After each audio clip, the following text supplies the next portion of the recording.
Rigveda Samhita, Pavamana, the flow of Soma. The ninth mandala is unique, focusing entirely on Soma as it undergoes the process of purification. This is the Soma Pavamana, the self-purifying flow that is pressed, strained, and clarified. The hymns detail the filtration through wool, where the liquid is separated from the pulp to become radiant and fit for the gods. This process is central, as what is offered must be clear and free from impurity. The repetitive design of the hymns mirrors the constancy of the ritual acts of pressing and filtering. The focus is on the transformation of the plant into a sacred offering as it flows toward Indra. Rigveda ಸಂಹಿತ ಪವಮಾನಃ ಆಂತರ್ಯದಲ್ಲಿ ಎಚ್ಚರಗೊಳ್ಳುವ ಸೋಮ. ಈಗ ದೃಷ್ಟಿಯು ಸೋಮದೇವನವರ ಪವಿತ್ರ ಪೀಡನೆ ಮತ್ತು ಶೋಧನೆಯ ಕ್ರಿಯೆಯತ್ತ ತಿರುಗುತ್ತದೆ. ಇದು ಬಾಹ್ಯ ಯಜ್ಞದಿಂದ ಆಂತರಿಕ ರಸವಿದ್ಯೆಗೆ ನಡೆಯುವ ಮಹತ್ವದ ಸಂಕ್ರಮಣ. ಇಲ್ಲಿ ಸ್ತೋತ್ರಗಳು ದೇವತೆಗಳಿಗಾಗಿ ಮಾತ್ರವಲ್ಲ, ಆ ಪವಿತ್ರ ಪ್ರಕ್ರಿಯೆಗಾಗಿಯೇ ಇವೆ. ದಿವ್ಯ ಸಾರವನ್ನು ಕಲ್ಲಿನಿಂದ ಬಿಡುಗಡೆ ಮಾಡಿ ಶೋಧಿಸಿ ಸ್ಫಟೀಕೀಕರಿಸುವ ಮಂತ್ರಗಳು ಇವು. ಪವಮಾನ ಎಂದರೆ ಶುದ್ಧೀಕರಣಗೊಳ್ಳುವವನು. ಪ್ರತಿ ಪದ್ಯವೂ ಒಂದು ಪೀಡನೆ ಹಂತ, ಪ್ರತಿ ಮಂತ್ರವೂ ಒಂದು ಶೋಧನೆಯಾಗಿದೆ. ಒರಟು ರಸವು ನಿಧಾನವಾಗಿ ನಿರ್ಮಲವಾಗುತ್ತಾ ಕೇವಲ ಪ್ರಕಾಶಮಾನ ಅಮೃತವಾಗಿ ಹರಿಯುತ್ತದೆ. ಇದು ಕೇವಲ ಬಾಹ್ಯಕರ್ವವಲ್ಲ, ಇದು ಚೇತನದ ಆಳದ ಆಂತರಿಕ ರಸಶಾಸ್ತ್ರ. ಸೋಮದೇವನವರು ಇಲ್ಲಿ ಸಸ್ಯವಾಗಿ ಮಾತ್ರವಲ್ಲ, ಅವರು ಪೀಡಿಸಲ್ಪಟ್ಟ, ಶೋಧಿಸಲ್ಪಟ್ಟ ಮತ್ತು ಭಕ್ತಿಯಿಂದ ಶುದ್ಧೀಕೃತವಾದ ಆತ್ಮಸಾರದ ಪ್ರತೀಕ. ಆಧ್ಯಾತ್ಮಿಕವಾಗಿ ಇದು ಸಾಧಕನ ಅನುಭವಗಳ ಪೀಡನೆಯ ಹಂತ. ಮೋಡವಾಗಿದ್ದ ಮನಸ್ಸು ಜೀವನದ ಕಲ್ಲುಗಳ ನಡುವೆ ಒತ್ತಲ್ಪಡುತ್ತದೆ. ಕ್ಷೋಭೆಯಿಂದ ಕೂಡಿದ ಹೃದಯ ಶೋಧನೆಗೆ ಒಳಗಾಗುತ್ತದೆ. ಕೊನೆಗೆ ಉಳಿಯುವುದು ಜಾಗೃತಿಯ ನಿರ್ಮಲ ಹರಿವು ಮಾತ್ರ. ಇದು ಅಹಂಕಾರ, ಭಯ ಮತ್ತು ಅವಿವೇಕದಿಂದ ಮುಕ್ತವಾದ ಸ್ವಯಂ ಪ್ರಕಾಶವಾಗಿದೆ. ಆಂತರಿಕ ಸೋಮದ ಜನನ. ಅಗ್ನಿದೇವನವರು ಈ ಪೀಡನೆಗೆ ಅಗತ್ಯವಾದ ತಾಪದಾಯಕ ಶಕ್ತಿಯಾಗಿ ಹಾಜರಿದ್ದಾರೆ. ಇಂದ್ರದೇವನವರು ಈ ಶುದ್ಧ ಸಾರವನ್ನು ಪಾನ ಮಾಡುವ ಜಾಗೃತ ಚೇತನರಾಗಿದ್ದಾರೆ. ಆದರೆ ಇಲ್ಲಿ ಕೇಂದ್ರಬಿಂದು ದೇವತೆಯೋ ಋಷಿಯೋ ಅಲ್ಲ, ಕೇವಲ ಆ ಪವಿತ್ರ ಪ್ರಕ್ರಿಯೆಯೇ ಆಗಿದೆ. ಹೀಗೆ ಈ ಮಾರ್ಗವು ಪೀಡನೆ ಮತ್ತು ಶೋಧನೆಯ ಮಾರ್ಗವಾಗುತ್ತದೆ. ನಿಮ್ಮ ಅನುಭವಗಳು ಪೀಡಿಸಲ್ಪಡಲಿ, ನಿಮ್ಮ ಭಾವನೆಗಳು ಶೋಧಿಸಲ್ಪಡಲಿ. ನಿಮ್ಮಿಂದ ಹರಿಯುವುದು ಸತ್ಯದ ಸಾರವನ್ನು ಹೊರತುಪಡಿಸಿ ಬೇರೇನೂ ಇರಬಾರದು.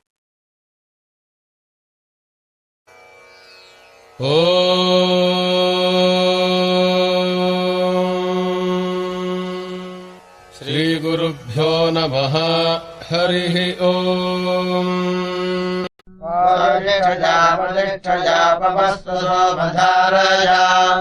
ಇಂದ್ರಾಯ ಪಾದವೇ ಸುತಃ ರಕ್ಷೋ ವಾಯುಸ್ತರರ್ಷಣಿರಭಿಯೋ ನಿಮಯೋ ಭವಂ ದೃಢಾಸಧಸ್ತಮಾಸದತೆ ಪರಿಬೋಧಾತಮೋ ಭವಮಂ ಗೆಷ್ಟೋ ವೃತ್ರಹಂತಮಃ ಪರಿಶಿರಾಧೋ ಮಧೋನಾಂ ಅಭ್ಯರ್ಗಮಹಾನಾಂ ದೇವಾನಾಂ ದೀದಿಮಂಧಸಾ ಅಭಿವಾಜಮುತಸ್ರವಾಃ वामच्छादरामशिरर्थम् दिवे दिवे इन्द्रोत्वेन आससाः पुनादीते परिश्रुतम् सोमम् सूर्यस्य दुहिता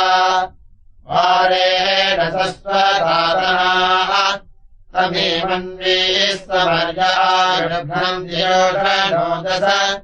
सुसारः पार्ये दिवि तमेव्यन्वम् जगृबोधमम् दिवाकुरम् धृतिम् हृदातु वारणम् मधु अमीममज्ञा उत श्रीनन्ति धेनवस्सुषुम् सोममिन्द्राय पादवे अस्येन्द्रोपदेष्वा विश्वामित्राणि जिघ्नते सूरो मघा च मङ्घते अवस्वदेववीरति पवित्रम् सोमरम् या इन्द्राणिन्दो वृषावीश आवच्छस्तमहित्सरो वृषेन्दोद्युम्नवत्तमः आयोनिम् धर्नसि सदः अधुक्षतप्रियम् मधुधाराः सुतस्य भेदसाः अपोपदृष्टशुक्रतोः महान्तम् त्वामहीरन्वापो अर्षन्ति सिन्धवः यज्ञोभिर्वासयिष्यते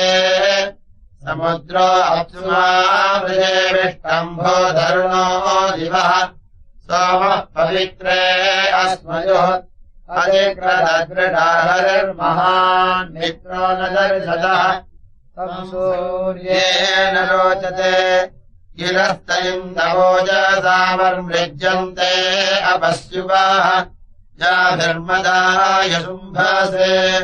तम् वामदाय कृष्णाय पुलोककृत्नुमीमहे तव प्रशस्तयो महीः अस्मभ्यमिन्द्रमिन्द्रयुर्मध्वः पवस्वधारय पर्जन्यो वृष्टिमानीव वोढा इन्दो नृढास्य स्वसावायसा उत आत्मा यज्ञस्य पूर्यः एष देवो अमर्त्यः पर्णवीरीवदीयति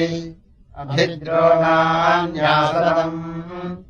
एष देवो विपाकृतो जिह्वराम् सिधापति पपमानो अदाभ्यः एष देवोऽपि पन्युभिः पपमानकृताजुभिः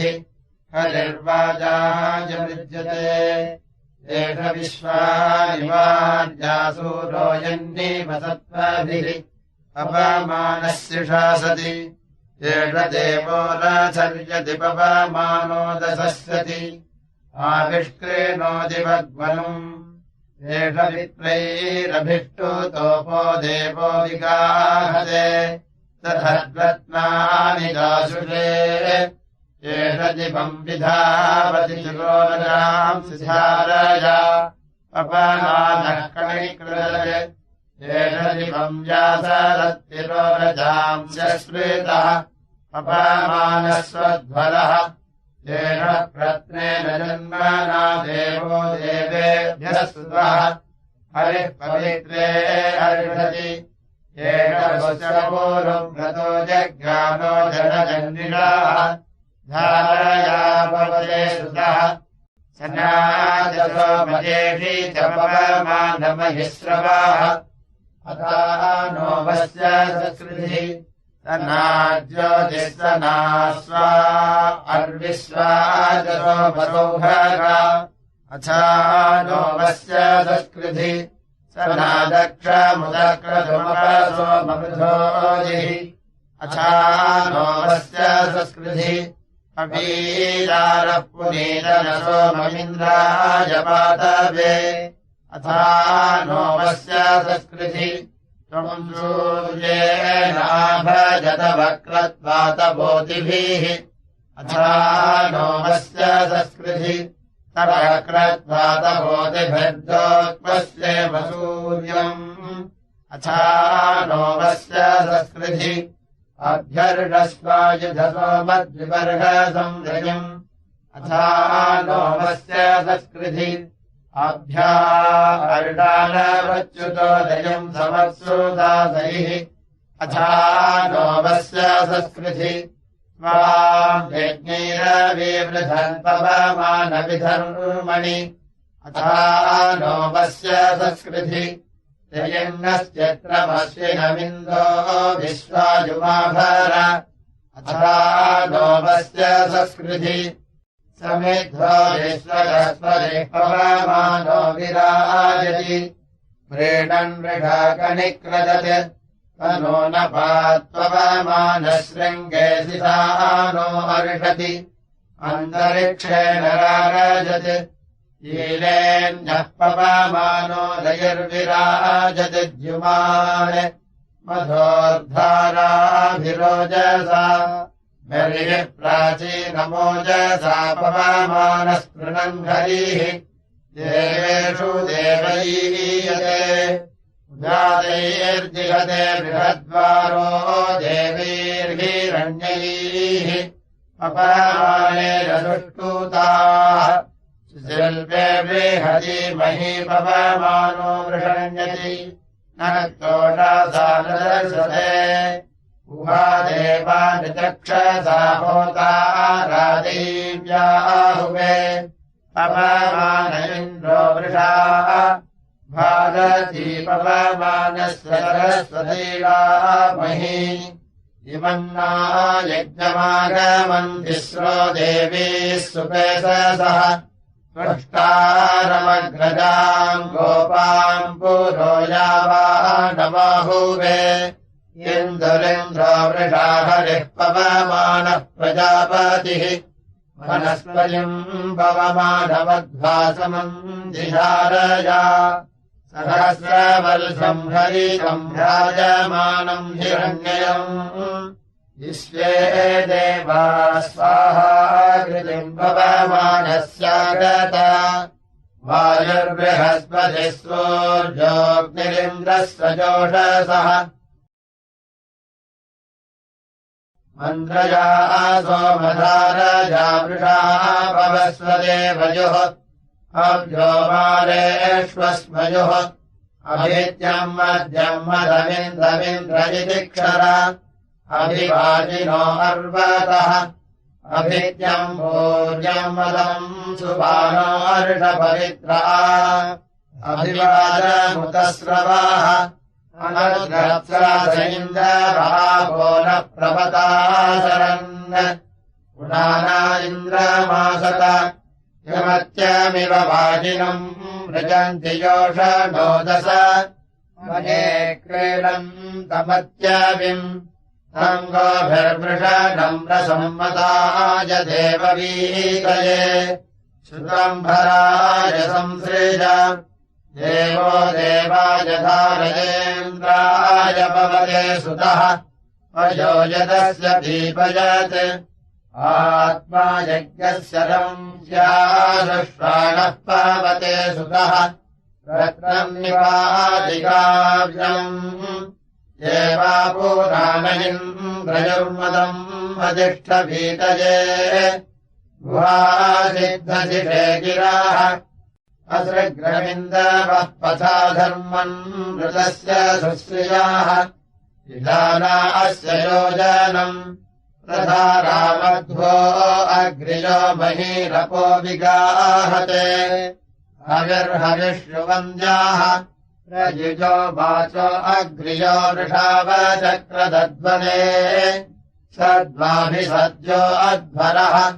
हरियत्काव्या कविर्ब्रह्मावसानो अर्षति सर्वाजीशीषासति पवमानो अभिस्पृधो विशो राजेव सीदति यदि वृण्वन्ति वेधसाः अव्यो बाले परिप्रियो हरिर्वनेषु सीदति रेभो वानुष्यते मती समाजमिन्द्रमश्विना साकम् मदेन गच्छति रणायो अस्य धर्मभिः आमित्रावरुणाभगम् मध्वः पवन्तभूर्मजाः विदाना अस्य सक्मभिः अस्मभ्यम् रोदसीरयम् मध्वो वाजस्य सातये स्रवो वसूनि सञ्जीतम् एते सोमा अभिप्रियमिन्द्रस्य काममक्षरन् वर्धन्तो अस्य वीर्यम् पुनानासश्च मोषधो गच्छन्तो वाजुमश्विना एनोधान्तु सुवीर्यम् इन्द्रश्च सोमराधसे पुनानो हार्दिचोदय ऋतस्य योनिवासनम् मृजन्ति द्वादशक्षिपो हिन्वन्ति सप्तधीतजाः अनुविप्रा अमादिषुः देवेभ्यः स्वामुदायकम् सृजानमतिमेष्याः सङ्गोभिर्वासयामसि पुनानः कलशेष्वावस्त्राण्यऋषो हरिः परिगव्यान्यव्यत मघो न आपवस्वनो जहि विश्वा अपद्विषाः इन्दो सखायमावीश वृष्टिम् दिवः परिस्रवद्युम्नम् पृथिव्या अधि सहो नः सोमभृत्सुधाः निचक्षसन्त्वा वयमिन्द्रपीतम् स्वर्विदम् भक्षेमहि प्रजामिषम् परिप्रिया दिवः कविर्वयांसि नप्योषितः सुपानो यादिकविक्रतुः प्रप्रक्षयाजपन्यसेदनाय जुष्टोः अद्रुहे देत्यर्षचनिष्ठया स सोनर्मातरासु चर्जातो जाते अरोचयत् महान् महीर्तावृथा स सप्तधीतिभिर्हितो नद्यो अजिन्वदद्रुहाः यायेकमक्षीवा मृदुः ता अभिसन्तमस्त्रेतम् महेयुवानमादधुः इन्दोमिन्द्रतव व्रते अभिवह्निरमर्त्यः सप्तपस्य दिवावहिः कृविर्देवैरतर्पयत् अवाकल्पेषु नः पुमस्तमांसि सोमयोध्या तानि पुनानजङ्घनः नूनम् व्यसेन वीयसे सूक्ताय साधयापदः रत्नवद्रोजयारुजाः पवमानमहिस्रभोगामश्वम् राशिवीरवत् सना मेधाम् सना स्वाहा रस्वारासोरसा युवार्वन्तोरस्रवस्यवाः सोमासो राजे अक्रमुः इन्द्रारासोरसा इव दधन्भिरेकभस्योः भरासः कारिणामिव राजानो न प्रशस्तिभिः सोमासो गोभिरञ्जते यज्ञो न सप्तधातृभिः परीषु मानास इन्द्रभोमदाय बर्हणा गिरा सुता अर्षन्ति धारया आपानासो विवस्वतो जनन्तवुषसो भरम् सूराण्डम् वितन्वते अपद्वारामतीनाम् रत्नारिण्वन्तिकारवाः कृष्णो हरस आजवाः समीचीनास आसते होतारः सप्तजामयः पदमेकस्य बिभ्रतः नाभानाभिन्न आदधे चक्षुश्चित्सूर्ये सजा हरेरपत्यमादूहे अभिप्रियादिवस्पदमध्वर्युभिर्गुहाहितम् सूरः पश्यति चक्षसा उवाश्रीगायतानरः पवमानायेन्द्रवे अभिदेवाम् नियक्षते अभिदेवधूनावयो सर्वानो अशिश्रयुः देवम् देवाय देवयु स नः पवस्वसङ्गवे सञ्जनाय समर्वते सम्राजन्नोषधीभ्यः दभ्रवेणुस्वतवसेरुणाय दिविस्पृशे सोमाय गाथमर्चत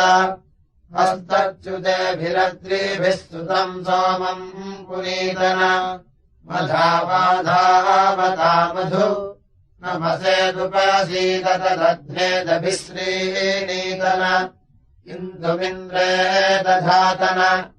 अमित्रः विचर्षणिः पवस्व सोमसङ्गवे देवेभ्यो अनुकामकृत् इन्द्राय सोमपातवे मदाय परीषिच्यसे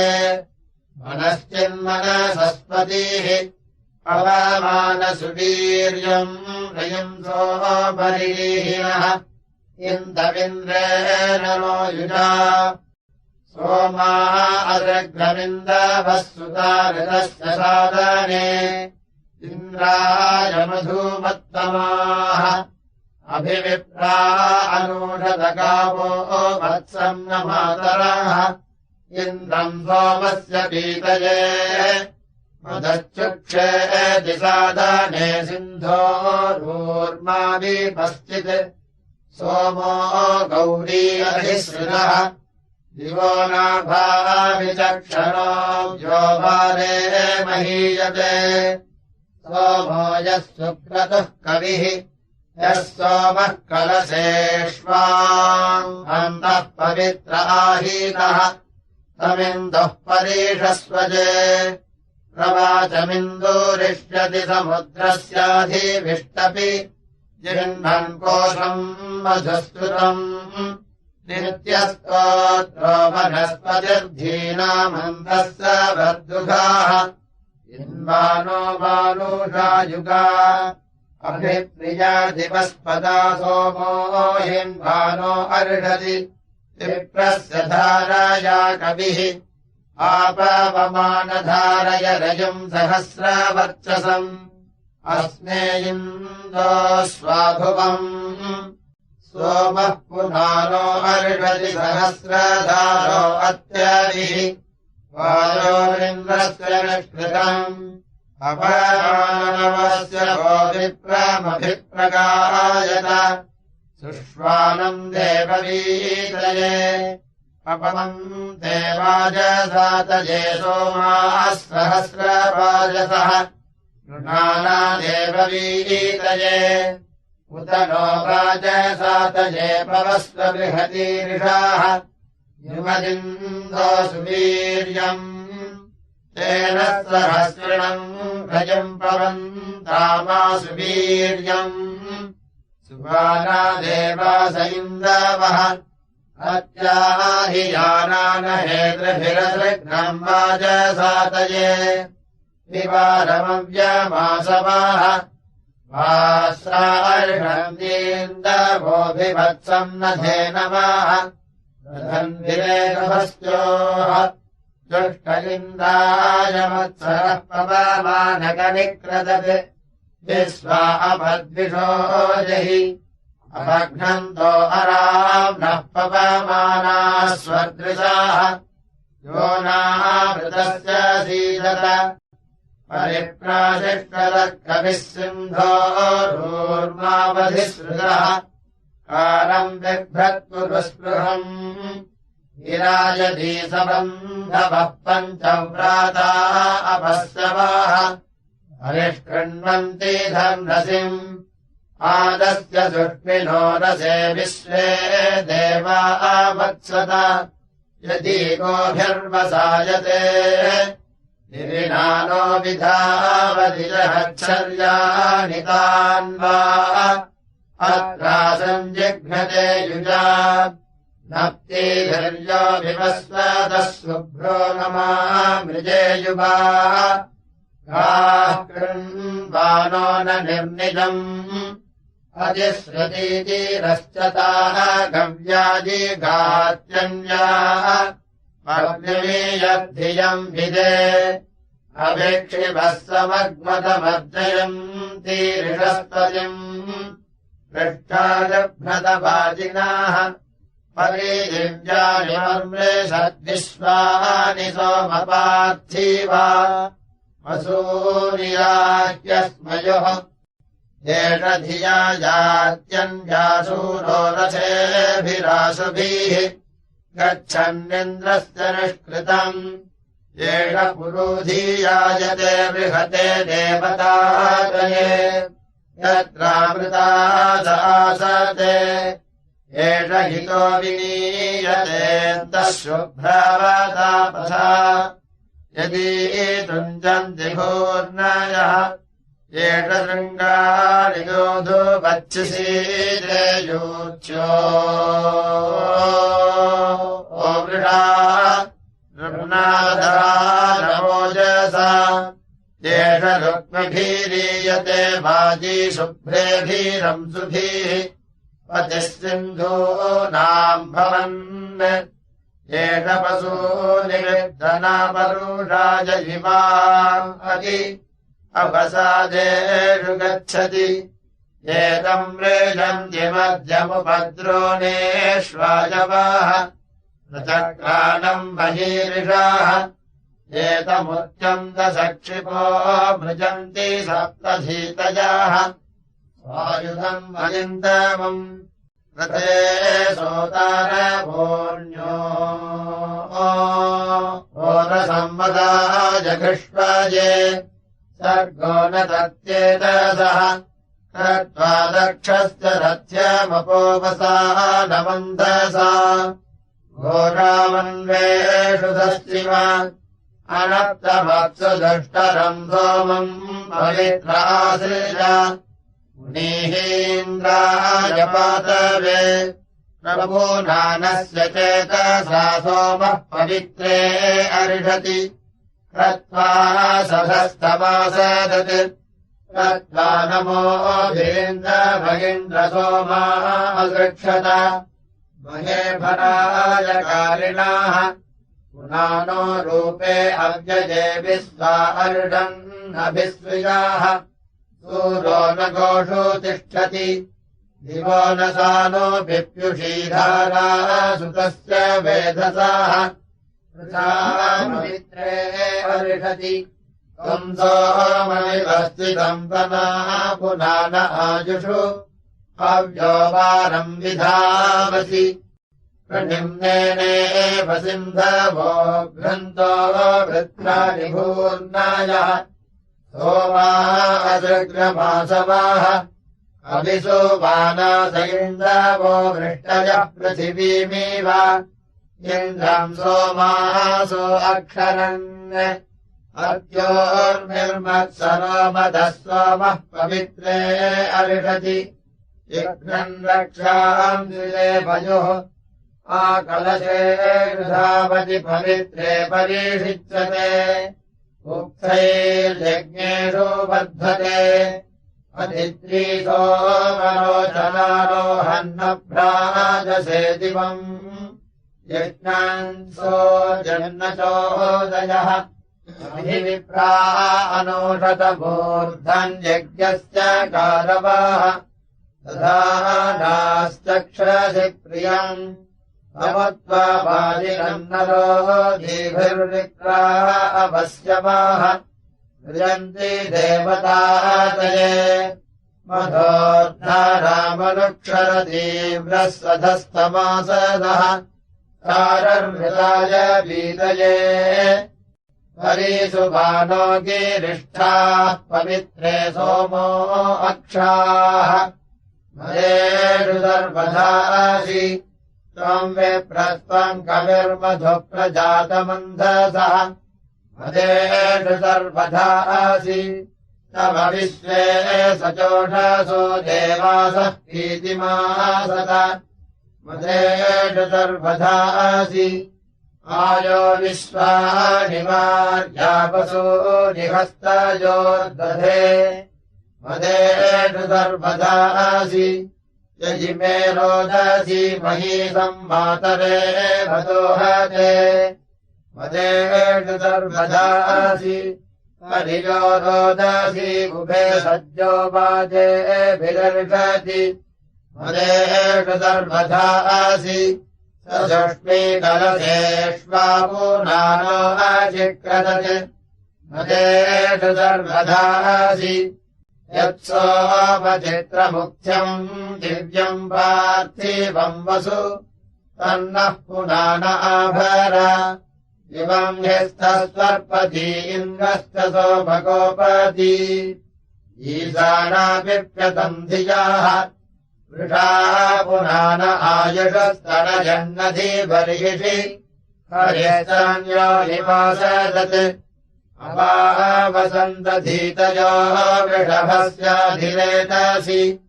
सूनार्वत्सस्य मातराः उदिद्रेषण्यम् देभ्यः पुनानो गर्भमादधत् याः शुक्रम् दुहते पजाः उपशिक्षापतस्तुषोभियसमाधेहि शत्रुषु अवमानविदारयम् निशत्रोः स्वमवृष्टम् निषुष्मम् निवयस्थिर दूरे वा सतो अन्धीवा प्रकविर्देववीतयेभ्यो वारेभिरर्षति साह्वान् विश्वा अभिस्पृधाः सहिष्माजरद्रभ्य आवाजम् गोमन्तमिन्वति पवमानः सहस्रणम् परिविश्वानि चेतसा वृषसे पवसेमति सरः सोमश्रवो विदः अभ्यर्षबृहद्यसो भगवद्भ्यो ध्रुवम् रयम् इषम् स्तोत्रभ्याभर त्वम् राजेव सुव्रतो गिरः सोमाविवेशिष पुराणो वह्ने अद्भुत सवह्निरप्सु दुष्टरो भृज्यमानो गभस्त्योः सोमश्च मूषु सीदति क्रीडुर्मघो नमम् भजः पवित्रम् सोमगच्छसि ततस्तोत्रे सुवीर्यम् एते धावन्तीन्द्रवः सोमा इन्द्राय कृष्णायः वत्सराजस्वर्विदाः प्रगण्वन्तो अभियुजस्तुष्पायेव रिवो विदाः स्वयम् स्तोत्रे वाजस्कृताः नृषाक्रीलन्द इन्दवः सधस्तमध्ये गमित् सिन्धोरूर्माभ्यक्षरन् एते विश्वानि वार्यापवमानास आसत वितानसप्तयोरसे आस्मिन् विसङ्गमिन्दवोदधातावेन मादिशे यो अस्मभ्यमराव प्रभर्नरथ्यन्नभम् दधाताकेतमादिशे शुक्राः पवद्भवर्णसा एतभुत्ये अवीवसन्काष्ठाम् वाजिनो अक्रत सतः प्रासाविषुर्मतिम् एते सोमास आसभोरसा इव प्रभाजिनाः सर्गाः सृष्टाः हेषत एते वातायिभोरवः पर्जन्यस्येव वृष्टयाः अग्नेरेव भ्रमावृथाः एते भूताभिपस्थितः सोमासो दध्याशिरः विभाव्यानसुर्धियाः एते मृष्टा अमर्त्याः सश्रवान् सोरसस्रवः इयक्षन्तः पथो रजाः एते मृष्टा निरोधसोर्विप्रयन्तो व्यानसुः उदेतमुत्तमम् रजाः तन्तुम् तन्वानमुत्तममनुप्रवत आसत उदेतमुत्तमाय्यम् त्वम् सोममणिभ्यावसुगव्या विहारयः तदम् तन्तुमचिक्रतः सोमा अदृग्रमासभो मधोर्मधस्य धारया अभिविश्वानि काव्याः अनुप्रत्रास आजवः पदन्नवीयो अक्रमुः सुचेजनन्दसूर्यम् आपवमाननो भरार्यो अदासुषोगयम् कृधिप्रजापतीरिषाः अभिसोमास आजवः पवन्ते मध्यम् मधुम् अभिकोशम् मधुश्च्युतम् सोमो अर्षति धर्मसिर्दधान इन्द्रियम् वशम् सुवीरो अभिसस्तिवाः इन्द्राय सोमपवसे देवेभ्यः सधमाद्याः इन्द्रो वाजम् सृषासि अस्य पीत्वा मदानामिन्द्रो वृत्राण्यप्रति जघनच्चनो रसोमासो अधन्विषुः पवमानास इन्द्रावः श्रीराना अत्सुभृञ्जत अभिगावो अधन्विषुरापो न प्रपता यतीः पुराणा इन्द्रमासत प्रपवमानधन्वसि सोमेन्द्राय पातवे ऋभिर्यतो विनीयसे त्वम् सोमनृमादनः पवस्वचर्षणीसहे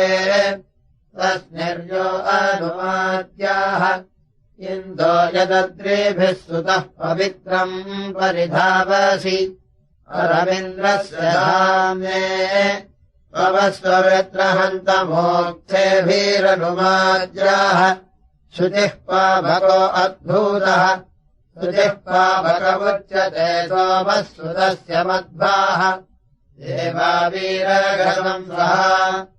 पवस्वदक्षसाधनो देवेभ्यः पीतये हरे मरुद्भ्यो वायवे मदाः पवमानधिजाहितो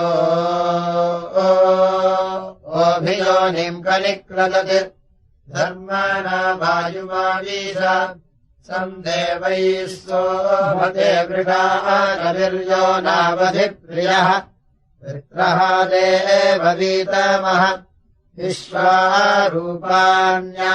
विषन्पूनानो यादिहर्यतः यत्रामृताः स आसते मरुषो जनयङ्गिरस्तोमः पवत आजुषगे इन्द्रम् गच्छन् कविक्रतुः आपवस्वमतिम् तव पवित्रम् धाराजाकवे अर्कस्य योनिमासनम् तमवृक्षन्तवाजिनमुपस्थे अदितेरधि विप्रासो अन्याधिया तङ्गावो अभ्यनूरसहस्रधारमक्षीतम् इन्दुम् धत्तारमादिवः तम् मेधाम् मेधयाख्यन्पवमानमधिद्यवि धर्मसिम्भूरिधायसम् तमह्यम् भुरुजोऽर्धिया संवसानम् विवस्वतः पतिम् वाचो अदाभ्यम् तम् सा नावधीजामजो हरिम् हिन्वन्त्यद्रिभिः हर्यतम् भूरि चक्षसम् तम् वा हिन्वन्ति वेदसः पवमानगिरावृधम् इन्दमिन्द्राय मत्सरम् येष कविरभिष्टोदः पवित्रे अधीतोसते पुराणोऽघ्नन्नभस्मृताः येष इन्द्राय वायवे स्वर्ग्यत्परीषिच्यते पवित्रे दक्षसाधनः येष नृभिर्विनीयते दिवो मूर्धा वृषा सुतः सोमो वनेषु विश्ववित् येष गव्युरचिक्रदत्पवमानो हिरण्ययोः इन्दः सत्राजिनस्कृतः येष सूर्येण हासते पवमानो अधिद्यवि पवित्रे मत्सरो मदाः येष सृष्ट्यधिष्यदन्तरिक्षे वृषा हरिः पुराण इन्दुरिन्द्रमा येष वाजीहितो नृभिर्विश्वविन्मनसस्पतिः अव्यो वारम् विधारति येष पवित्रे अक्षरत्सोमो देवेभ्यः सुतः विश्वाधामान्याविशन् येष देवः सुभाजते धियो नाममर्त्यः वृत्रः देववीतमः येष वृषा कनिक्रदशभिर्जामिभिर्यतः अभिद्रोणायिहावति येष सूर्यमरोचयत्पवमानो विचर्षणिः विश्वाधामानि विश्ववित् येष सुष्मिताभ्यः सोमः पुनानो अर्षति देवावीरघसम् सः प्रास्य धाराः अक्षरम् वृष्टः सुतस्यौजसा देवानुप्रभूषतः सत्यम् वृजन्ति वेधसो गृणन्तः कारवो गिरा ज्योतिर्जज्ञानमुख्यम् सुषः सोमतानि ते पुनानाय प्रभूवसो अर्धा समुद्रमुख्यम् विश्वावसूनि सञ्जयन्वस्वसो बधारया द्वेषांसि सध्यग् रक्षासु नो अरारुषस्वनात्समस्य कस्यचित् निजो यत्र मुमुच्महे येन्दोपार्थिवम् रयम् दिव्यम् पवस्वधारया युमान्ताम् दुष्ममाभर प्रधाराः अस्य दुष्मिनो वृथा पवित्रे अक्षरन् पुनानो वाच विश्वति इन्दर्हि यानः सोतृभिर्मृज्यमानः कनिक्रदत् इयर्तिमग्निमिन्द्रियम्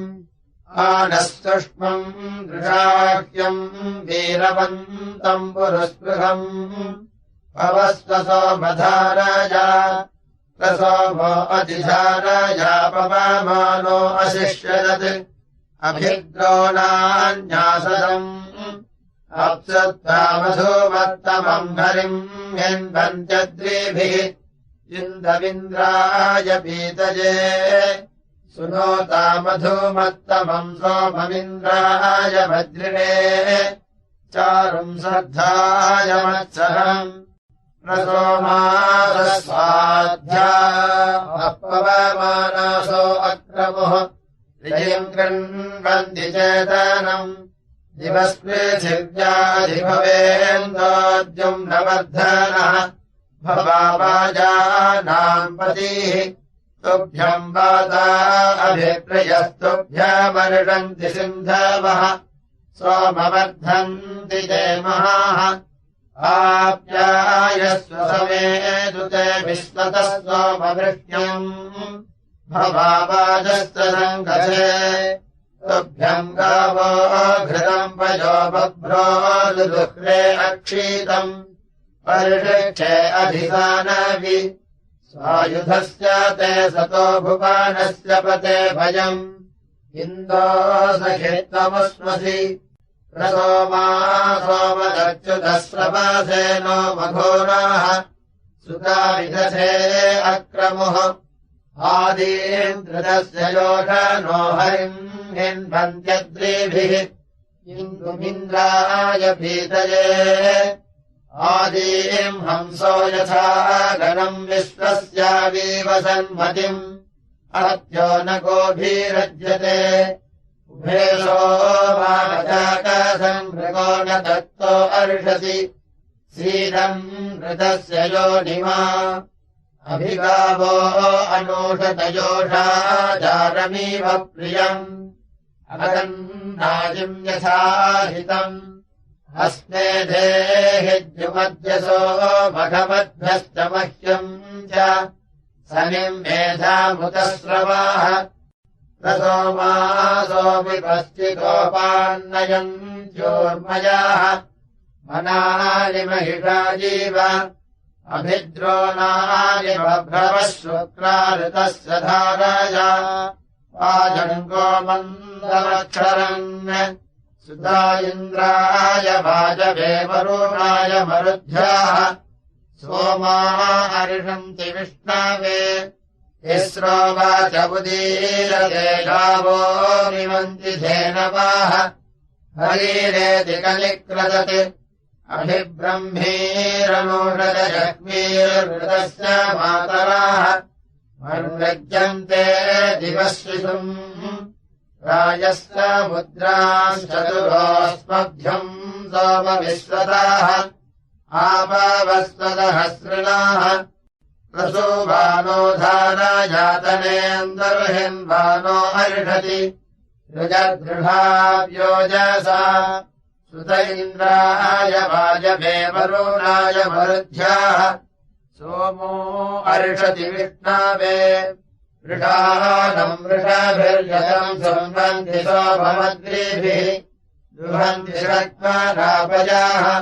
भुवत्कृतस्तमर्जो भुवनिन्द्राय मत्सरः संरोमैरज्यते हरिः अभीमृतस्य विष्टपम् दुहते वृष्णीमातरः चारुप्रियतामम् हरिः समे नमः कृता इमा गिरो अर्षन्ति सश्रुताः धेनोर्भास्रो अवीवसत् आनः पवस्वधारयापवमानरयुम् पृथम् यया ज्योतिर्विदासीनः इन्दो समुद्रमीक्षय पवस्व विश्वमेजय राजो धत्ता नवोजसा त्वया वीरेण वीरमोभिष्यामवृतम् यतः क्षराणो अभिवार्यम् प्रवाजबिन्दोरिष्टदिशिषा सन्वाजसा ऋषीः प्रतावेदान आयुधा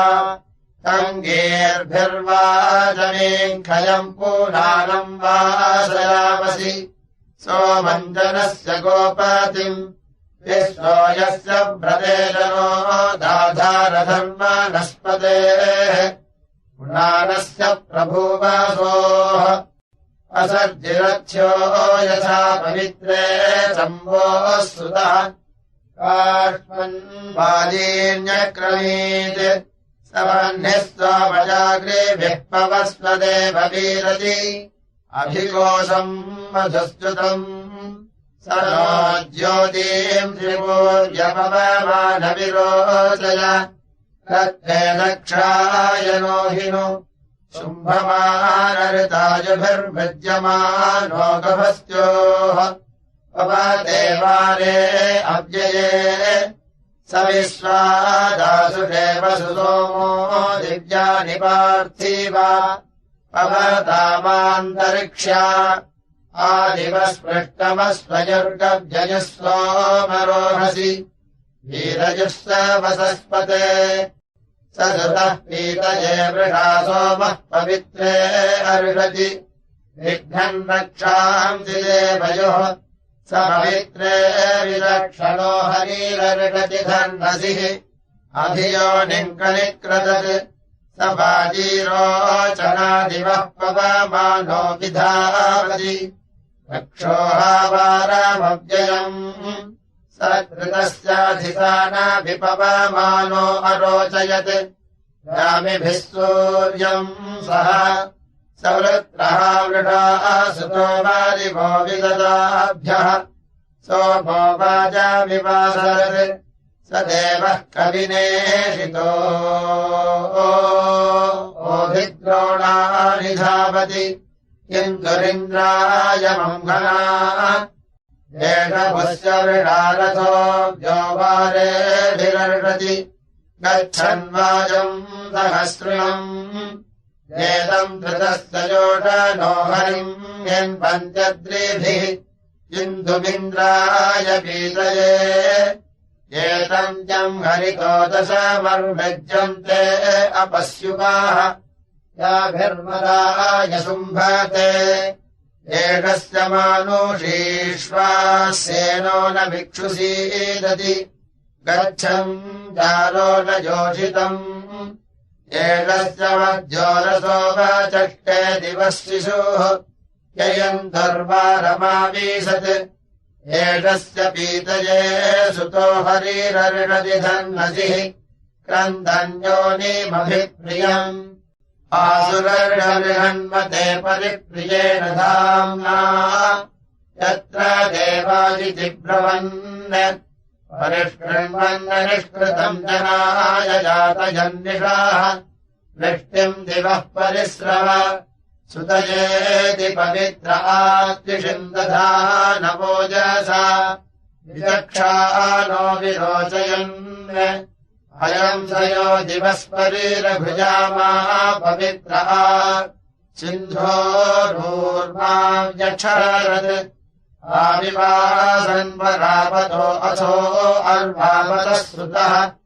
इन्द्राय शिच्यते मधु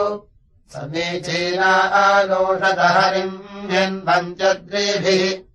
यो नावृतस्य सीदत पुनानो अक्रमीदभिविश्वावृधो वितर्षणिः शुम्भन्ति विप्रम् धीतिभिः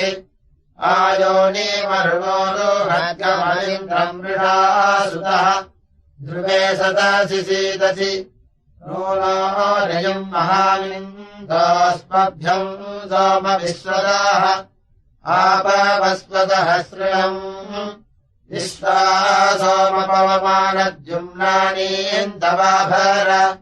विदाः सहस्रिणीरुषाः स नः पुनान आभररयम् स्तोत्रे सुवीर्यम् जनितुर्वर्धयागिराः पुनानयिन्दवाभरसोमद्विवर्गसंरयम् वृणन्निन्दो न मुख्यम्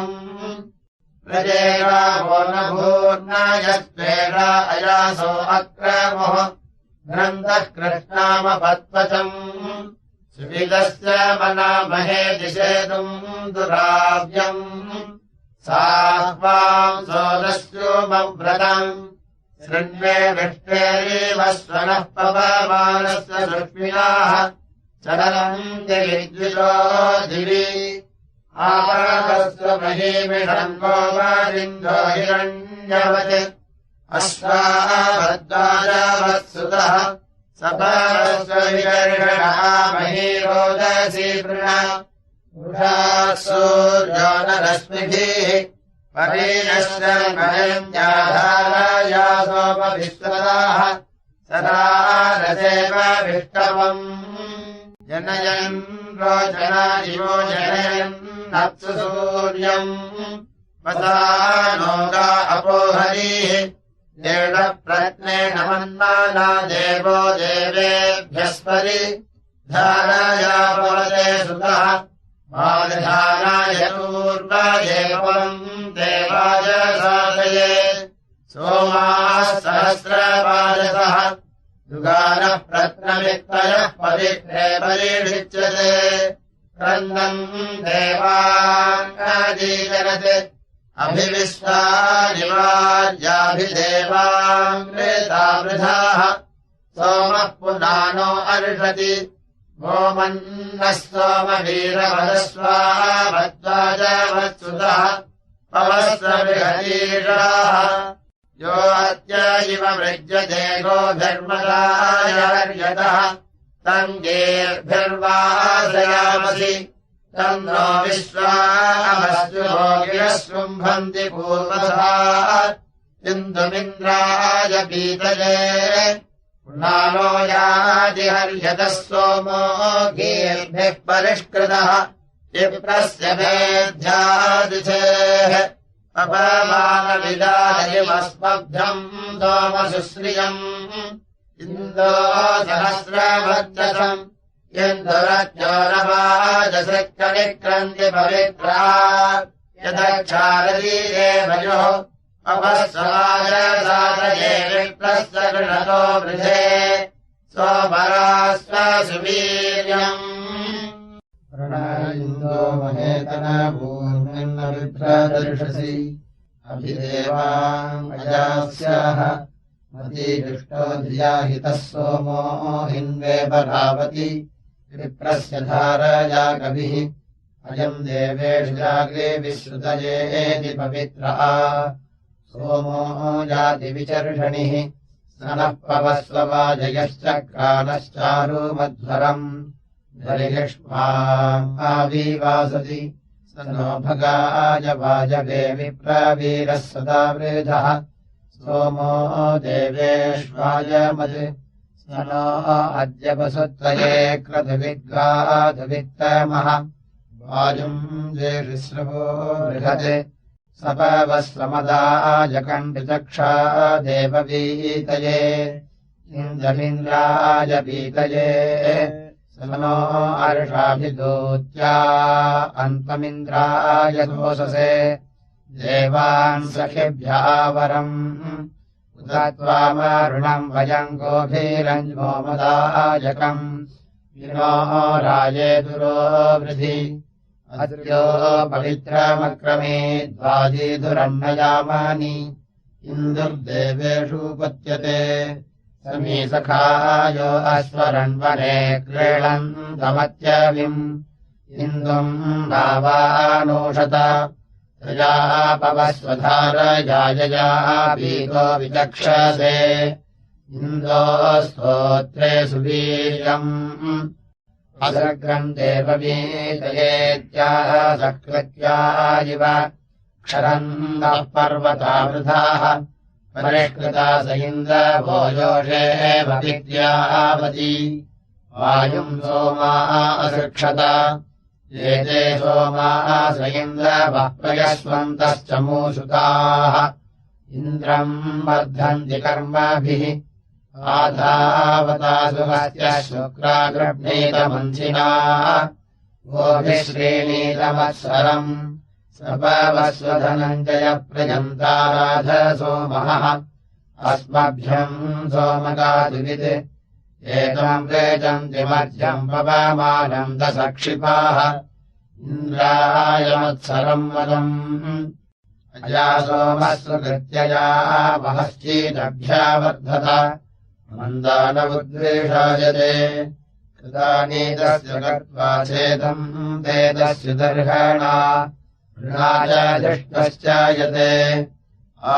सोम इन्द्रियो रसो वज्रसहस्रता भूवत् उक्थम् यदस्य जायते स्वयम् कविर्विधर्तरि विप्राय रत्नमिच्छति यदीमनुवृज्यते धियाः शिशासतोरयीनाम् वाजेष्वर्वतामिव भरेषु जिज्ञुषामसि त्वा गृह्णानि बिभ्रतम् सतस्तेषु महो दिवः चारुम् सुकृत्यये महे संवृत्तदृष्टमुख्यम् महामाहिम् व्रतम् वदम् शतम् पुरोरुक्षणिम् अतस्वारयिमभिराजादम् सुक्रतो दिवः सुपर्णो हव्यशिर्भारत् विश्वस्मायत्स्वदृशे साधारणम् रजस्तुरम् गोपामृतस्य विर्भारत् अधाहिन्वानयिन्द्रियम् जायो महित्वमानसे अभिष्टैवद्विचर्षणिः पवस्ववृष्टिमासु नोपामोऽन्यम् दिवस्परि अयक्ष्मा बृहतीर्षाः पवस्वधारजागाव इहागमन् जन्यासगुपनो गृहम् घृतम् पवस्वधारजा यज्ञेषु देववीतमः अस्मभ्यम् वृष्टिमापव स न ऊर्जेव्या अव्ययम् पवित्रम् धावधारया देवासशृणवह्निकम् अपमानो अशिष्यदद्रक्षाम् स पजङ्घनत् तत्र वद्रोचयन् रुचाः उत्ते सुष्मासयीरते सिन्धोरोर्मेरीवस्वनः बाणस्य चोदया पविम् सवेद उदीरते तिस्रो वाचो मखस्युवाः तदव्ययेषिधानाभि अव्यो वारे बलिप्रियम् हरिम् हिन्वन्त्यद्रीभिः अपमानम् मधुस्तुतम् आपवस्वमदिन्दमपवित्रम् धारया कवे अर्कस्य योनिमासदम् सपवस्वमदिन्दमगोभीरञ्जानो अत्तुभिः इन्दविन्द्राय पीतये अध्वर्यो अद्रेभिः श्रुतम् सोमम् पवित्रासेज पुनीहीन्द्राय पातवे दिवः पीयूषमुत्तमम् सोममिन्द्राय वज्रिणे सुनोतामधूमत्तमम् तवत्य इन्दो अन्धसो देवामधोर्यस्मते अपमानस्य मरुताः त्वम् हि सोमवर्धयन् सुसोमदाय भूर्नाये वृषन् सोतारमूतये अभ्यर्षविलक्षणपवित्रम् धारया सुतः अभिवाजमुतस्रवाः परेद्योक्षः सनद्राजर्भरद्वाजम् नो अन्धसा सुबानो अर्षपवित्रः तव प्रत्नेभिरध्वाभिरव्यो वारे परिप्रियः सहस्रधारो जात्तनाः शरुर्णयस्तमीङ्खयेन्दो न दानमीङ्खय अदेवदस्नमीङ्खय निसृष्टामिन्दवेषाम् पुरोहोतजनानाम् यो अस्मान् आदिते सति शतम् न इन्दभूतिभिः सहस्रम् वासुकीनाम् भवस्वमम् हयद्रयिः त्वत्ते सुष्मासो अस्तु रक्षो भिन्दन्तो अद्रिवः नुदस्वजाः परिस्पृधाः अजानी जग्निरोजसारसङ्गेदने हिते सभा अभिभ्युषा हृदा अस्य व्रतानि नादृशे पवमानस्य दूर्ध्याः विजयस्त्वा पृथन्यति तमम् हिन्वन्ति मदच्युतम् हरिम् नदीषु वाजिनम् इन्दुमिन्द्रायमत्सरम् अस्य प्रज्ञामनुद्युतम् शुक्रम् तु दुह्वे अग्रजः पयः सहस्रसामृषिम् अयम् सूर्य इवोपदृगयम् सरांसि धावति सप्त प्रपदादिवम् अयम् विश्वानि तिष्ठति पुनानो भुवनोपरि सोमो देवो न सूर्याः परिणो देववीतये वाजाङ्कर्षति गोमतः पुनान इन्द्रविन्द्रयोः यवन्नो अन्धसा पुष्टम् पुष्टम् परिस्रव सोमविश्वा च सौभगा इन्द्रो यथातवस्तवो यथा ते जातवन्धसः निबर्हिषि प्रिये सदः उत नो गोजितस्वमित्पवस्व सोमान्धसा मक्षूतमेभिरहभिः योजिनाति न जीयते हन्ति शत्रुमभीत्य सभावस्व सहस्रजित् परिसोमाऋतम् बृहदासु पवित्रे अर्षति विघ्नम् रक्षांसि देवयोः यत्सोमो वाजमर्षति शतम् धारा अपस्युवाः इन्द्रस्य सख्यमाविशन् अभित्वायोषणो दश चारण्यकन्यानूषत मृज्यसे सोमसातये त्वमिन्द्राय विष्णवे स्वातिरिन्दोपरिस्रव ह्रेम् स्तोत्रेम् बाह्यम् वसः कृते धारासश्चतो दिवो नयन्ति वृष्टयाः अच्छावाजम् सहस्रिणम् अभिप्रियानि काव्या विश्वाचक्षाः नो अर्षति हरिस्त्वम् जान आयुधा समर्मृजान आयुभिरिभोराजेव संव्रतः शेनो नवम् सुशीलति स नो विश्वादिवो वसूतो पृथिव्या अधि पुनानयिन्दवाभरा तरत्समन्दीधावतिधारा सुतस्यान्धसः तरत्समन्दीधावति उस्रावेदवसूनाम् मर्तस्य देव्यवसः तरत्समन्दीधावति द्वस्रयोः पुरुषम् जोरासहस्राणि दद्महे तरत्समन्दीधावति आययोस्त्रिंशतन्तना सहस्राणि च दद्महे तरत्समन्दीधावति पवस्वगोजितस्वजिद्विस्वजित्सोमरण्यजित् प्रजाभद्रत्रमाभर पवस्वाभ्यो अदाभ्यः पवस्वौषधीभ्यः पवस्वधिषणाभ्यः त्वम् सोमपवमानो विश्वानि दुरितातरा कविश्रीदनि बर्हिषि पवमानस्वर्विदो जायमानो भवो महान् इन्दो विश्वान् अभीदसि प्रगायत्रेण गायत पवमानम् वितर्षणिम् इन्दुम् सहस्रचक्षसम् तन्त्वा सहस्रचक्षसमथो सहस्रभर्णसम् अधिवारमपाविषुः अधिवारान् पवमानो अशिष्यतत्कलसाम् अभिधावति इन्द्रस्य हार्द्याविशन् इन्द्रस्य सोमराधसे सम्पावस्व विचर्षणे प्रजाभद्रे दाभर अयावीति परिस्रवयस्त इन्दो मदेष्वा अवाहन्नवतीर्नव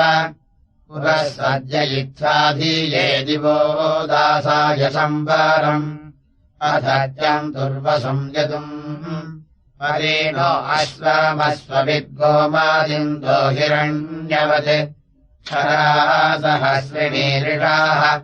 पवमानस्य ते वयम् पवित्रमभ्यम् दतः सखित्वमावृणीमहे ये ते पवित्रमूर्मयोभिक्षरन्ति धारया तेभिर्नः सोममृळय स नः पुनान आभरलयम् वीरवतीमिषम् ईशानः सोमविश्वताः एतमुत्यन्तसक्षिपो मृजन्ति सिन्धुमातरम् समादित्येभिरक्ष्यत स्वमिन्द्रे नोतवायुना सुतयेति पवित्रा संसूर्यस्य रश्मिभिः स नो भगाय वाजवे पूष्णे पवस्वमधूमान् चारुर्मित्रे वरुणे च उच्चादे जातमन्धसो दिविषद्भूम्याददे उग्रम् सर्वमहिश्रवाः येना विश्वान्यर्याद्युम्नानि मानुषाणाम् शिशासन्तो मनामहे स न इन्द्राय यज्ञवेवरुणाय मरुद्भ्याः परिवो वित्परिश्रव उपोषु जातमप्तुरङ्गोभिर्भङ्गम् परिष्कृतम् निन्दुम् देवायासिषुः तमिद्वर्धन्तु नो गिरो वत्सम् संसिस्वरीव य इन्द्रस्य हृदंसनीः हर्षाणस्वमसङ्गवे धोक्षस्वाभिप्युषीमिषम् वर्धा समुद्रमुख्यम् भगवामानो अजीजनद्दिवश्चित्रम् नतम् यतुम् ज्योतिर्वैश्वानरम् बृहत् पवमानस्य तेन सोमदो राजन्नदुच्छुनः विवारमव्यमर्षति पवमानरसस्तवदक्षो विराजजिद्युमान् ज्योतिर्विश्वम् स्वदृशे यस्ते मदो वरेण्यस्तेनापवस्वान्धसा देवावीरघसंसः जघ्निर्वृत्रममित्रियम् तस्निर्वाजम् दिवे दिवे घोषावो अश्वसासि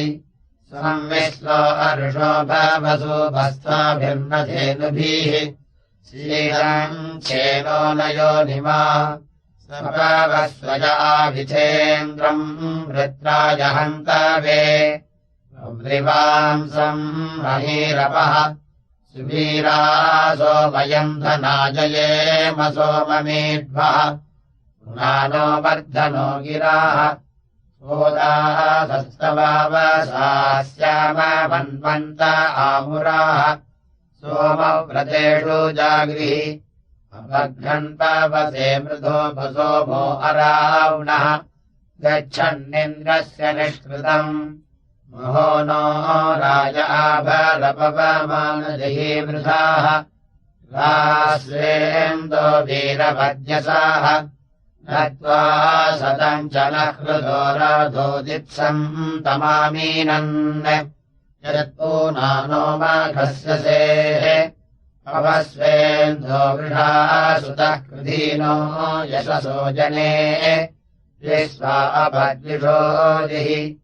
अस्य ते सख्ये वयन्तवेन्दो जिम्नवुत्तमे सा सख्यामामृतम् यतः या दे भीमान्यायुधा दिग्मानि सन्ति धूर्वाणे रक्षासमस्य नो निदः एते आसृग्रमिन्दवस्तिरः पवित्रमासवाः विश्वान्यभिसौभगा जिघ्नन्तो दुरिता पुरुषुगातोकायवाजिनाः अनाः गृह्णन्तो अर्वते गृह्णन्तो परिभोगभेभ्यर्षन्ति सुष्ठुतिम् इलामस्मभ्यम् संयतम् असाव्यम् सर्वदायाप्सुदक्षो गिरिष्ठाः शेनो नयो निवासदत् शुभ्रमन्धो देववातमत्सु धूतो नृभिः श्रुतः स्वदम् दिगावः पयोभिः आदिमस्वन्नहेतारोऽसु शुभन्नमृताय मध्वोरथम् सधमादे यास्ते धारा मधुस्तुतो शक्रमिन्दभूतये आभिः पवित्रमासदः सो अर्षेन्द्राय पीतये तिरोरोमाण्यव्ययाः श्रीधन्यो नामनेष्वा त्वमिन्दो परिस्रवस्वादिष्ठो अङ्गीरोभ्यः हरिवो विघृतम् वयाः अयम् विचर्षनिर्हितः पवमानः सचेतति हिन्वान आप्यम् बृहत् एष वृषा वृषौरतः पवमानो असस्तिहा करद्वसो निदासुषे आपवस्वतहस्रिणम् भृङ्गोमन्तमश्विनम् पुरश्चन्द्रम् पूरुस्पृहम् एषस्य परीषिच्यते मर्मृज्यमान आयुभिः उरुगायः कविक्रतुः सहस्रोदिशतामाघो विमानो रजसः कविः इन्द्राय पवते मदाः गिराजातजिह स्तुत इन्दुरिन्द्राय धीयते वीर्यो नावसतावीव पवमानः सुतो नृभिः सोमो वाजामिवासरत् समोषु सग्मानासतम् तन्त्रीपृष्ठे स्त्रीबन्धुरे रथे युञ्जन्ति यातवे ऋषीणाम् सप्तधीतिभिः तम् सोतारोधनस्तुतमासुम् वाजाययातवे हरिम् हिनोत वाजिनम् आविशम् कलशम् सुतो विश्वा अर्षम् अभिश्रियाः सूरो न गोषु तिष्ठति आत इन्दो मदाय कम्पयो दुहन्त्यायवाः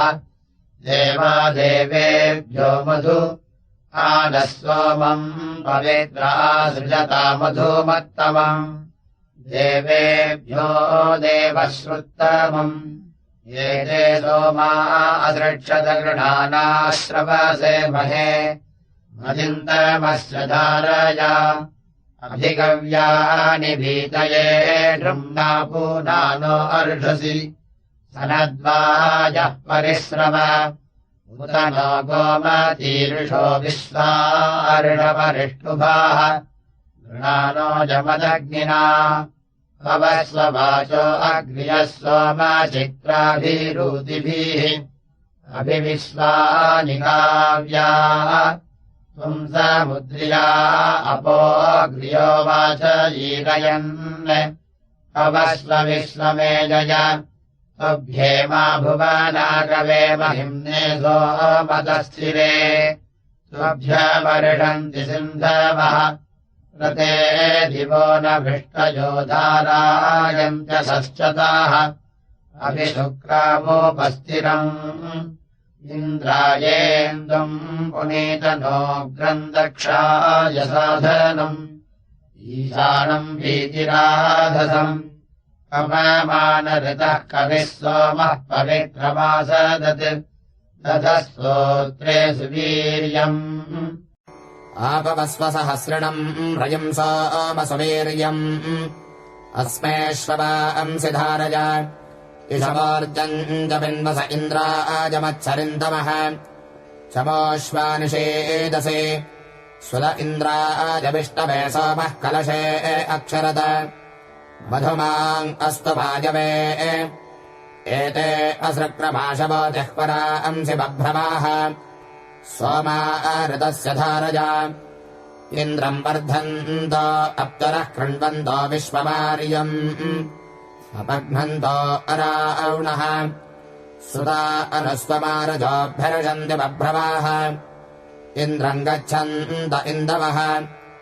अजापवस्वधारजाजजासोर्यमरोचजः हिन्वानो मानुषेरपः अयुक्तसोर एदशम् पवमानो वनावधे अन्तरिक्षेण जातवे उदत्या हरितो दशसूरो अयुक्तजातवे इन्दुरिन्द्र इति ब्रुवन् परेतो वाजवे सुतम् गिर इन्द्राजमत्सरम् अव्योपारेषु सिञ्चत पवमानविदारयमस्मभ्यम् सोमदुष्टरम् यो दोडाशो वनुष्यत अभ्यर्षसहस्रिणम् रयिङ्गोमन्तमश्विनम् अभिवाजमुदश्रवाः सोमा देवो न सूर्योद्रिभिः पवते सुतः दधानः कलशेरसम् एते धामाञ्जार्या शुक्रारदस्य धारया वाजङ्गोमन्तमक्षरन् सुता इन्द्राजवज्रणे सोमा सोदध्या शिरः पवित्रमत्यक्षरन् प्रसोममधुमत्तमो राजे अर्षपवित्र मधोजोदे भवेतमः तमे मृजन्त्याजवाहरिन्नदेषु वाजिनम् इन्दमिन्द्राजमत्सरम् आपवस्वहिरण्यपदश्वा वत्सोमवीरवत वाजङ्गोमन्तमाभर परिवाजेन वाजयुमभ्योपारेषु सिञ्चत इन्द्राजमधुमत्तमम् कविम् मृजन्त्यमर्जम् धेभिरविप्रा अपस्यवाः वृषाकनिक्रदर्शते वृषणम् धेभिरप्तरम् सोममृतस्य धारया मते विप्राः समस्वरन् पवस्पदे वाजुषगिन्द्रम् गच्छतु ते मदाः वाजुमारोहधर्मणा पवमाननितो ओषसे रजंसा अमश्रवाय्यम् प्रजः समुद्रमाविश अपघ्नन् पवसे मृधः कृतवित्सा ममत्सरः मृदस्वादे एव युञ्जनम् पवमाना असृक्षत सोमा शुक्रास इन्दवः अभिविश्वानि काव्या पवमानास आशवः शुभ्रा असृग्रमिन्दवः घ्नन्तो विश्वा अपद्मषाः पवमाना दिवस्पर्यन्तरिक्षादसृक्षत पृथिव्या अधिसानवे पुनानः सोमधारयेन्दो विश्वा अपसृथाः जहिरक्षांसि सुक्रतो अपघ्नान् सोमरक्षसोऽभ्यरशकनिक्रदत द्युमन्तम् षष्पमोत्तमम् अस्मे वसो निधारय सोमदिव्यानि पार्थिवा इन्दो विश्वानि वार्या वृषा सोमद्युमासि वृषा देववृषौ व्रतः वृषा धर्माणि दधिषे वृष्णस्ते वृष्णम् सवो वृषावनम् वृषामदाः सत्यम् वृषन् वृषेदसि अश्वो न चक्रतो वृषा सङ्गायिन्दो समर्वतः विनो राजेदुरो वृधि असृक्षत प्रवाजिनो गव्यासो मासो अश्वया शुक्रासो वीरया सवाः शुम्भमानायतायुभिर्विद्यमानागभस्त्योः अमन्ते वारे अव्यये ते विश्वादासुषे वसु सोमाः दिव्यानि पार्थिवा पवन्तामान्तरिक्ष्या पवमानस्य विश्वभिप्रथे सर्गा असृक्षत सूर्यस्येव नरस्मजाः एनम् गण्वन्ति वस्परि विश्वा रूपाभ्यर्षसि समुद्रः सोमविन्दसे इन्वानो वाचमिष्यसि पवमानविधर्मणि अत्रान् देवो न सूर्याः इन्दः पविष्टचेतनः प्रियः कवीनाम् मती सृजदस्वम् रथीरीव ऊर्मिर्यस्ते पवित्रादेः भावीः पर्यक्षरत् सीदन् ऋतस्य योनिमा स नो अर्षपवित्रामदो यो देववीतमः इन्दविन्द्राय पीतये इषेपवस्वधाराया मृज्यमानो मनीषिभिः इन्दो रुचाभिगायीः पुनानो वरीवस्कृद्योर्जञ्जनाय गिर्वणः हरे सृजान आशिरम्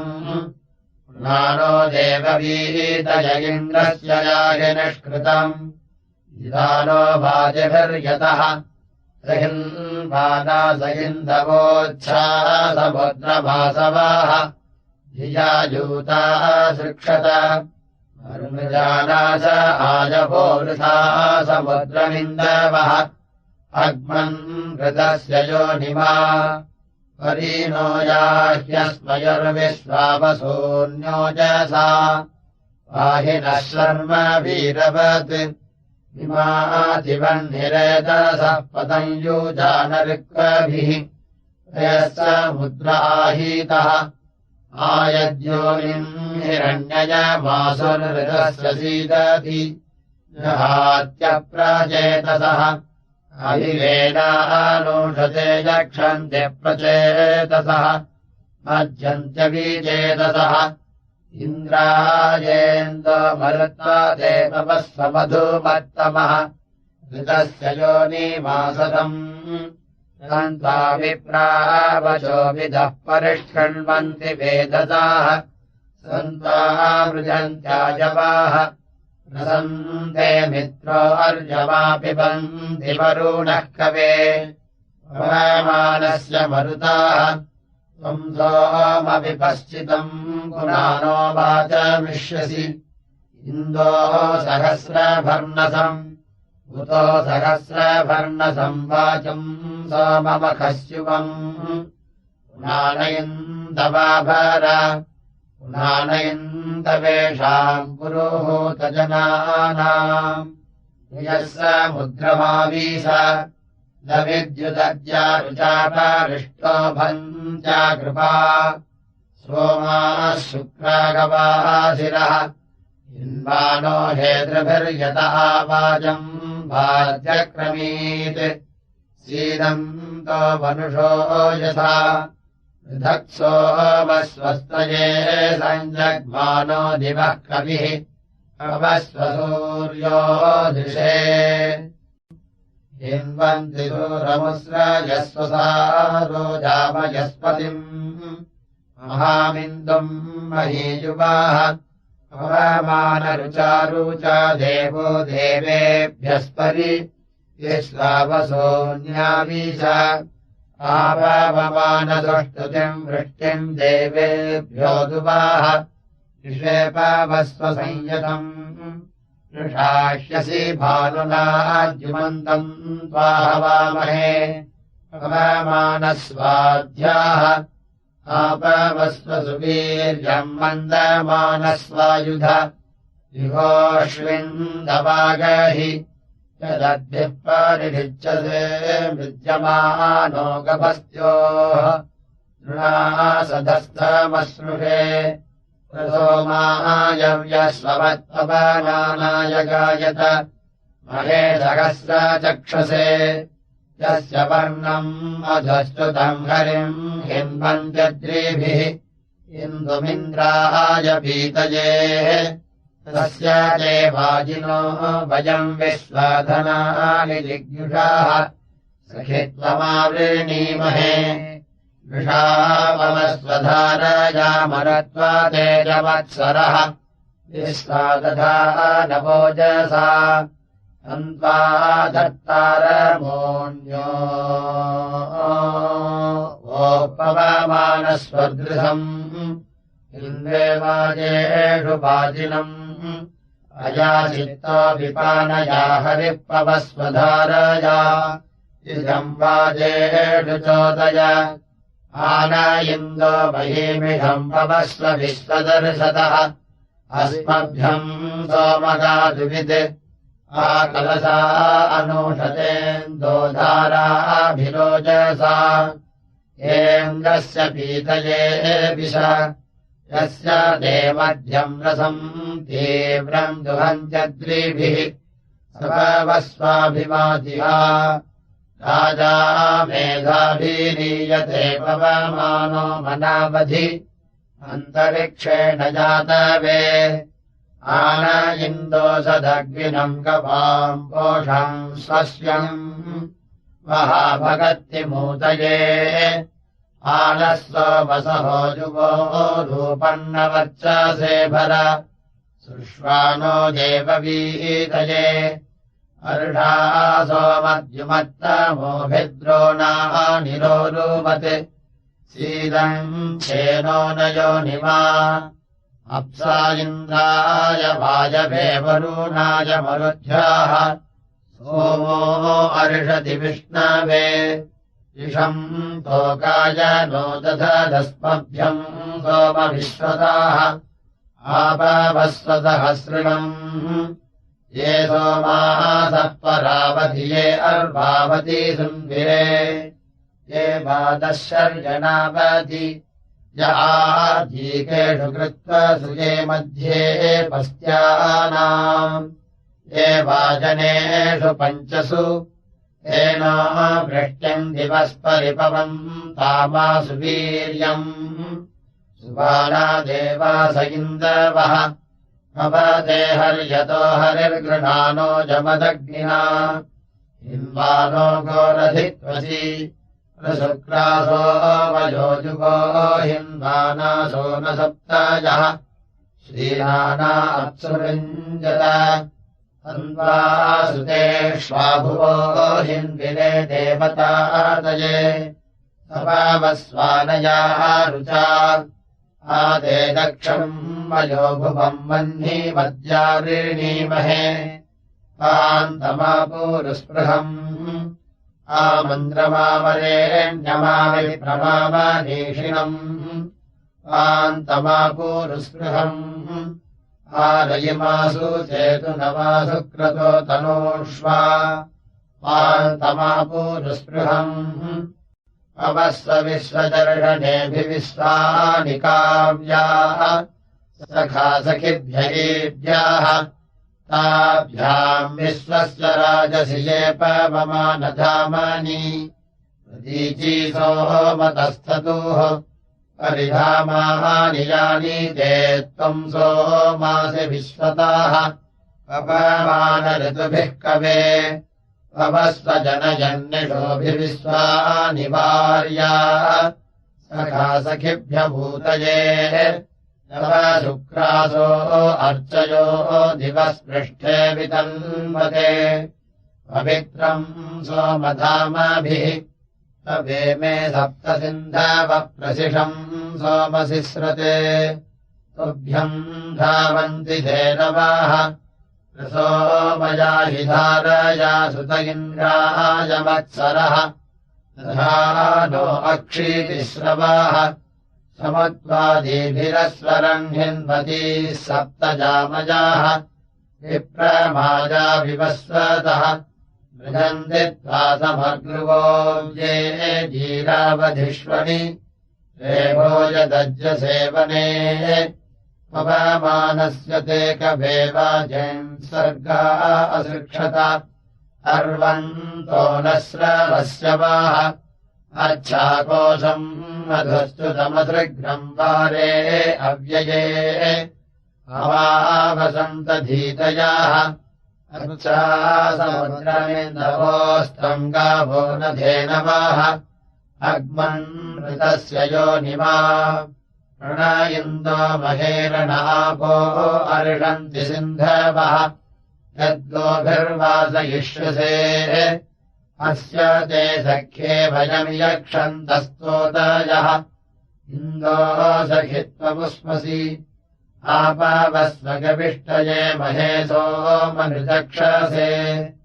येन्द्रस्य जठरे विशा महासितो मज्येष्ठ उग्राणामिन्द्रवोजिष्ठः युद्वासञ्छस्वज्जिगेत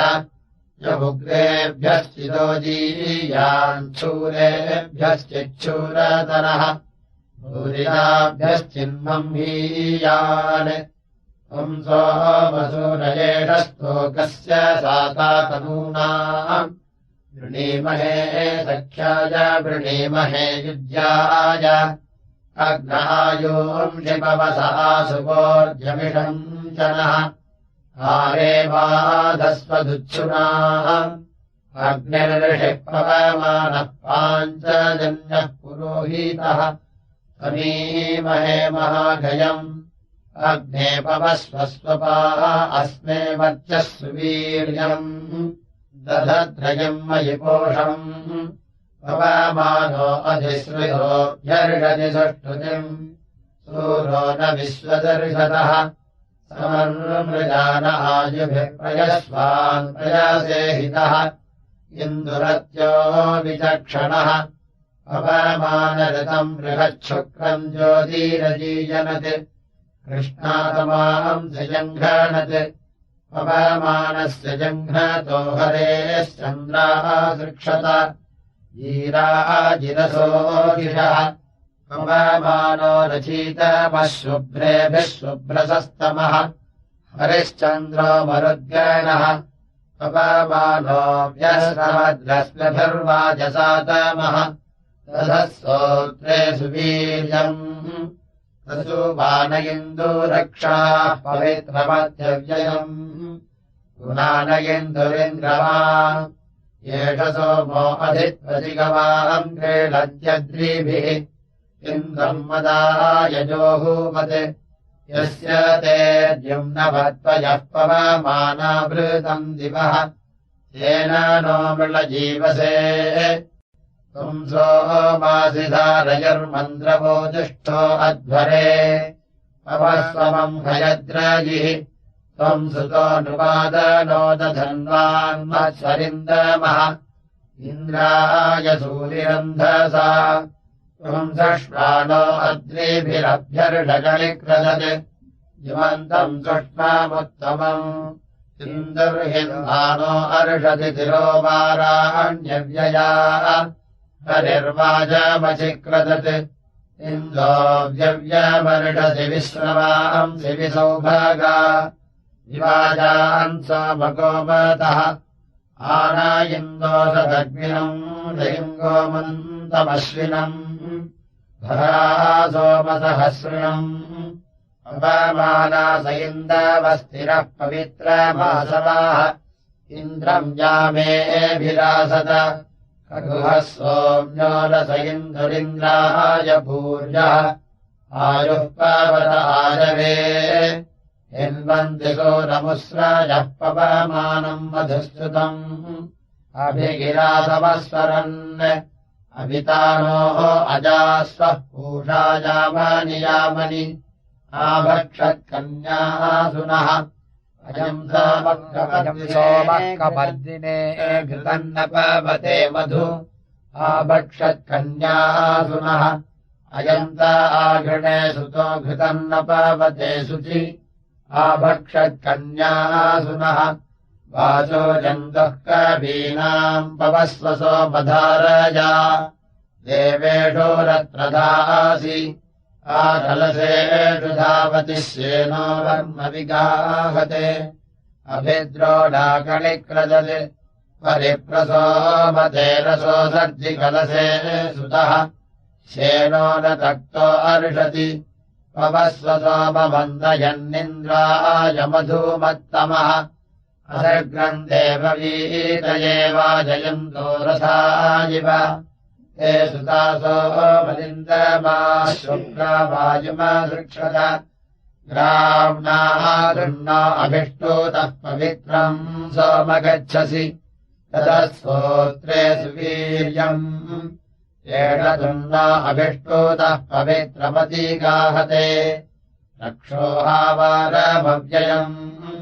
चलन्ति यच्च दूरके भजम् विन्दति मामिह पवमानवितज्जाहि पवमानस्व अद्यनः पवित्रेण विचर्षणिः यः पोतासपूनातुनः यत्ते पवित्रमर्चष्यग्ने विदतमन्तरा ब्रह्मतेन पुनीहिनः यत्ते पवित्रमर्चिवदग्ने तेन पुनीहिनः ब्रह्मसवैः पुनीहिनः उभाभ्याम् देवसवितः पवित्रेण सवेन च माम् पुनीहि विश्वताः त्रिभिष्टम् देवसवितर्वरुषिष्ठैः स्वपधामाभिः अग्ने दक्षैः पुनीहिनः पुनन्तु माम् देवजनाः पुनन्तु वसवोधिया विश्वे देवाः पुनीतमाजातवेदः पुनीहिमाः प्रप्यायः स्वप्रस्यन्दस्व सोमविश्वेभिरंसुभिः देवेभ्यः उत्तमम् हविः उपप्रियम् फणिप्रतम् युवानमाहुतिवृधम् अगन्मबिभ्रातो नमः अलायस्य परशुर्ननाशतमापवस्वदेव सोम आकुञ्जी देवदेव सोम यः पावमानीरध्ये त्रिषेभिः संवृतम् नसम् सर्वम् सपूतमस्नादिस्वधितम् मातरिष्वना आवमानीर्यो अध्ये त्रिषेभिः संवृतम् नसम् तस्मै सरस्वती दुहे क्षीरम् सर्पिर्मधूदकम्